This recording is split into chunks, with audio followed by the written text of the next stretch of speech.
হালাল ভাবে ধনী হতে চাইলে সকাল বিকাল একটি দোয়া 7 বার পড়ুন। এটা নবীজি সাল্লাল্লাহু আলাইহি ওয়াসাল্লাম নিজে শিক্ষা দিয়েছেন। আবু দাউদ শরীফের 1555 নম্বর হাদিস। আবু সাইদ খুদরি রাদিয়াল্লাহু তাআলা থেকে চমৎকার হাদিসটি এসেছে, যাদের হালাল ভাবে ধনী হওয়ার ইচ্ছা আছে এবং সম্পদশালী হতে চান, ঋণ থেকে মুক্তি পেতে চান, তারা এই আমলটা অবশ্যই করবেন। নবীজি সাল্লাল্লাহু আলাইহি ওয়াসাল্লাম একবার তিনি যাচ্ছিলেন, আবু সাইদ খুদরি রাদিয়াল্লাহু তাআলা তিনি বলছেন, এটা আবু দাউদ শরীফের 1555 নম্বর হাদিস। আবু সাইদ খুদরি রাদিয়াল্লাহু তাআলা বলেন, নবীজি সাল্লাল্লাহু আলাইহি ওয়াসাল্লাম যখন মসজিদে নববীর পাশ দিয়ে হেঁটে যাচ্ছিলেন, এমন সময় দেখেন আবু উমামা রাদিয়াল্লাহু তাআলা আনহু তিনি মসজিদে বসে আছেন। নবীজি সাল্লাল্লাহু আলাইহি ওয়াসাল্লাম ডাক দিয়ে বলেন, ইয়া আবা উমামা, ও আবু উমামা, তুমি এমন সময় মসজিদে কেন যে সময় নামাজের রক্ত হয় নাই? আবু উমামা রাদিয়াল্লাহু তাআলা আনহু ডাক দিয়ে বলেন, ওগো নবীজি, দুশ্চিন্তা ঋণের বোঝা আমাকে মসজিদে নিয়ে আসছে। সাহাবায়ে কেরাম দুশ্চিন্তায় পড়ে গেলে, টেনশনে পড়ে গেলে তারা মসজিদে চলে যেতেন এবং তারা ওযু করে নামাজ পড়ে আল্লাহর কাছে চাইতেন।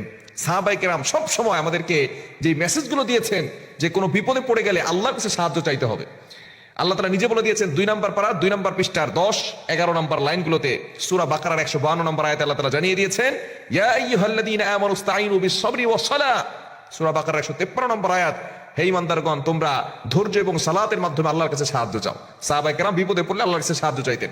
আবু উমর রাদিয়াল্লাহু তাআলা